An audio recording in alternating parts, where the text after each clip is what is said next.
Mr. Cutter, my home state is Missouri, and agriculture is very important to us, so I was interested in your insights on the Tunisian agriculture industry. As foreign investors in Tunisia cannot own agricultural land, how have agricultural restrictions impacted the fund's activity?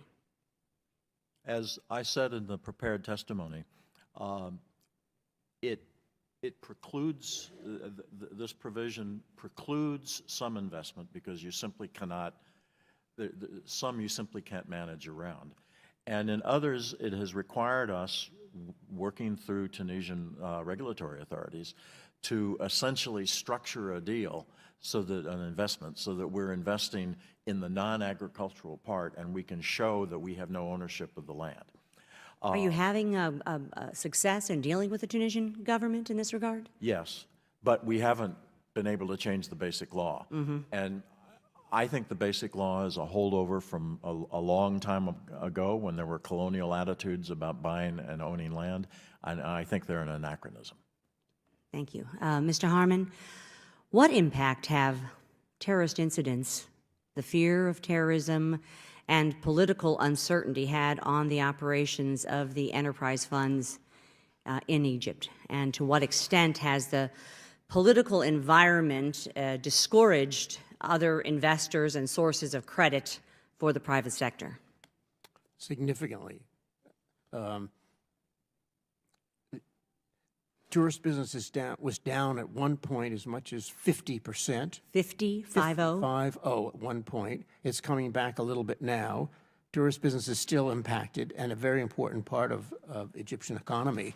We talk all the time about what we're going to do about that, and we are exploring right now with a major hotel chain there, creating a school for training young Egyptians on hotel activities as a way to create jobs, but also as a way to stimulate the growth of the hotel business. But there's no question that terror has frightened foreign direct investors and frightened visitors.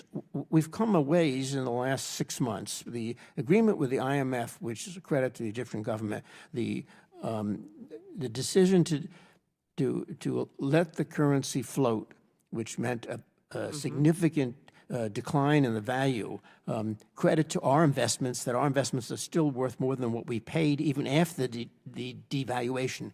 But the devaluation makes traveling to Egypt much cheaper. So people are looking, obviously, closer at the opportunities to travel there. I suspect that if they can manage to keep terror from reappearing, that the tourist business will return to Egypt. But all of this had an impact on the Egyptian economy, and only now, with the program that President Sisi has done, which is not only the IMF agreement, but the international loan that was done, which was very successfully received, and a number of other moves at the cabinet level. There's one particular minister, the Minister of International Cooperation, Minister Sahar, has done a very good job, understands what the enterprise is doing, understands the issues that we're talking about now. So good people at the government level and the kinds of reforms that the government have taken will lead to a recovery of the economy. Now, it's interesting that the enterprise fund is somewhat of a beneficiary. We invested at the low point, so it didn't take a genius to invest well when we did it. I think that we will show very significant profits as a result of that. But our goal is more than just showing profits. Our goal is how do we help on the development side to bring in more investors, which is one of our major efforts by seeding other funds that we will do that. But there's no doubt that the terror activities there had a major impact. Well, and to that point, Mr. Harmon, foreign direct investment in Egypt, it's no secret, has rebounded from a significant dip in late, probably 2015. What developments have contributed most significantly to this increase in FDI, and how is the EAEF taking advantage of this?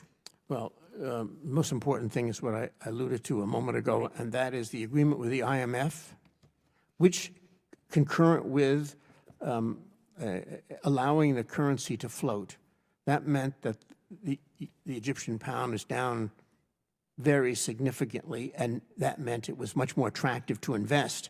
It slowed up the enterprise fund from investing. Our two major first investments and a few other smaller ones, then the management, knowing that there was a devaluation coming, we paused. Now we're back into the market, which is why I think we, as well as other investors, will invest more actively in Egypt. And we brought along these two major institutions for $100 million, which invested. That many other institutions from around the world come and visit us now in New York or in Cairo and ask, is it the right time to invest in Egypt? The answer is yes, it is the right time, in my judgment, after the devaluation, because it's much cheaper to invest. So I would predict that you would see foreign direct investment recover more, significantly more. And by the way, the market in Egypt, the stock market, has also done very well. All of this speaks well. Now, we have to do more, obviously, in order to help create jobs and help on the development side. But I'm cautiously optimistic about the economy now. All right,